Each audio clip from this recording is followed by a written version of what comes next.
disappointed. I think the first 20 minutes probably mirrored last weekend's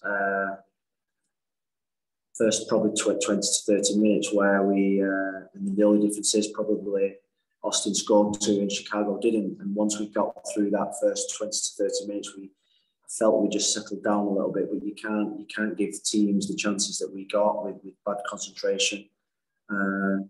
We know that we've got some young players in the team that are going to take time to gel in, and they're learning. They've got to learn fast, and they've got to learn on the job. There's no protecting them in any way, because they've got to go out there and they've got to play, and we've got every confidence and belief in them. So what we said to them at the end, that there was another steep learning curve for us, and this league teaches you lessons when you don't concentrate and you lose discipline, and that's what happened. And we got to half time at 2-0, and we concentrated all at half time about how we could get back in the game. And I felt as if we just needed one goal. Again, we came out, it was a poor mistake, and they scored. And then we got the goal that I thought would take us forward. There was some really good play. Robert Taylor, Lassiter, Campagna, Gonzalo was starting to cause problems. And we just needed composure. We just needed somebody to put the foot on the ball and compose. And I felt we were 200 miles an hour. I felt we were too rushed. And we got punished. We got punished again with 2 goals, 2 poor mistakes again. So it's a steep learning curve for this new team. But we have every belief and confidence in them. And we need to rectify some of the things that we saw today in terms of the mistakes that we made. If you have a question in the room, please raise your hand. We'll get started with Michelle Kaufman of Miami Herald, then Michael Panisa of the Sun Sentinel. Go ahead, Michelle. Hey, Phil. Michelle. Hi. I guess I just want to ask you about, both of these teams were the teams that had trouble scoring last season, your team and Austin.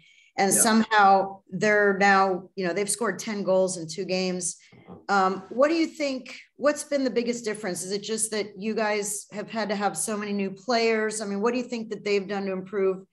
And what do you guys need to do to try to get more balls in the back of the net? Well, I'd say that when you think about the 10 goals, I mean, full credit, they've scored 10 goals in 2 games, which is a tremendous feat.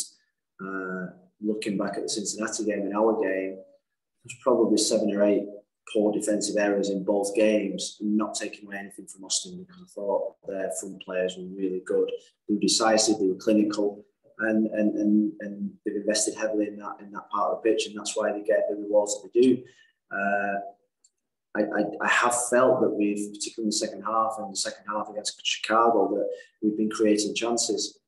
For me, the disappointment today was that we didn't stick to what we've been working on all week, what we've been working on all pre-season, about the shape, the discipline, the compactness of the team.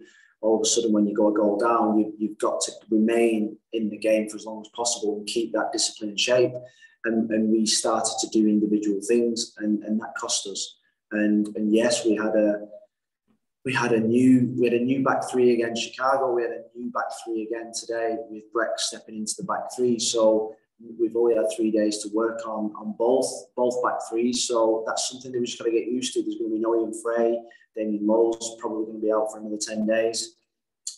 So we're going to have to learn fast. And we've got players in that back 3 who have got a lot of talent, but are young and learning. And it's not just the back 3 though. We've got to defend from the front, and the whole team has got to be better in that aspect of our play. Next question, Franco, and Mikey Pasquale. Thanks, Rafa. Phil, what went into the thinking of sticking with the 5-man back line, especially, and it's not on one player, but especially with Breck, who's not a natural center back? Why stick with the back 5? Obviously, in the first half, there were a lot of issues, especially down that left side, in behind with Noah, and I mean, it's on the whole defense, not just on any one player. But why stick with the back 5, especially with one player out of position? Well, I think we'd worked on it all week, and we'd worked for the last 6 weeks on obviously a back 5, back 3, and Breck had done really well in the week. He got good experience. He's played there before. It's not as if it's a new position for him. with being left-footed, we felt as if he would give us even more balance, and Chris McVeigh would go over to the right, which is his stronger position. And we just wanted some consistency and continuity in terms of building on what we got against Chicago, which we were really pleased with. So that was the reason we stuck with it. Breck, we felt would give the back three some experience, with Damien out. And really, Brett probably wasn't the problem in terms of the shape or the compactness of the team. He did okay, Brett, today. So we just wanted consistency and continuity. We'll do the last two questions, Mike DePasquale. Thank you, Rafa. Hello, Phil. I know that today was not even close to what you envisioned, but let me ask you this. As you go into training this week and get ready to be back home next Saturday, do you want your players to have this sting for a little bit and then come in Saturday and play angry, maintain your composure, but just play angry? I've got the most honest bunch of players you could ever ask for, and I don't think they don't need motivating. They are really hungry and highly motivated. I think they probably just need to keep training, repetition of movements, repetition of defending, repetition of becoming a team. We've put the team together in 3-4 weeks. Robert Taylor's only been with us for 4 or 5 sessions. Emerson Rodriguez has only had minimal time with us. Jairo's been away on international duty. So we're still putting the team together, and there's going to be bumps in the road. But I expect Miles better, because I see Miles better in training. I see Miles better performances. I see better concentration.